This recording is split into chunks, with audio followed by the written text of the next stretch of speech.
Siapa agresor sesungguhnya? Rusia atau PBB?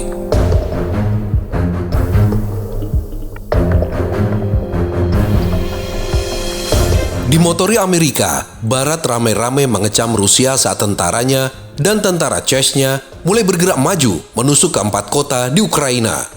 Ramai-ramai juga mereka memborbardir tudingan dan cacian yang menyatakan Rusia di bawah pemerintahan Presiden Putin adalah negara agresor yang paling menakutkan karena berani mencaplok Ukraina.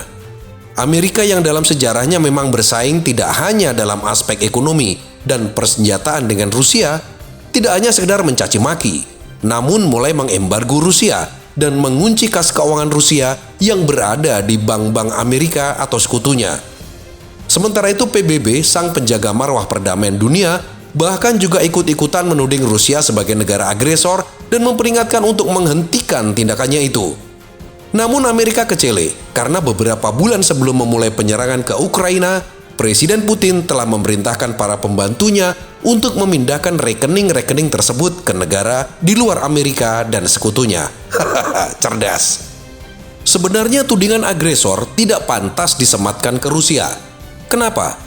Karena dalam konteks keamanan negara, Ukraina yang memutuskan bergabung dengan NATO sangat berpotensi menjadi pintu gerbang NATO untuk menyerang Rusia di masa mendatang. Ingat sejarah Irak yang porak-poranda dihajar Amerika dan bahkan Presiden Saddam Hussein digantung karena campur tangan Amerika juga.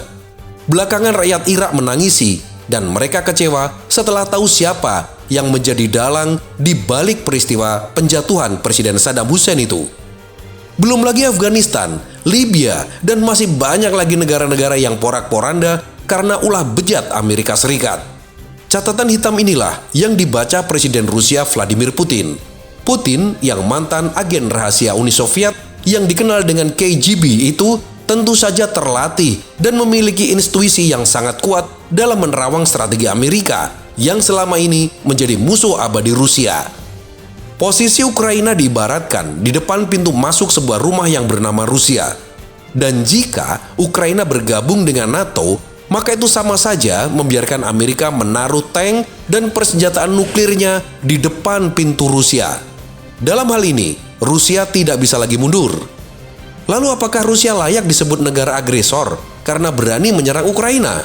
Jawabannya, tidak. Justru United Nations Organization atau PBB lah yang paling layak disebut agresor. Badan penjaga marwah perdamaian dunia itu yang seharusnya tidak berpihak pada negara manapun terang-terangan mendukung agresi yang dilakukan Amerika dan sekutunya. PBB diam saat Palestina diinjak-injak Israel.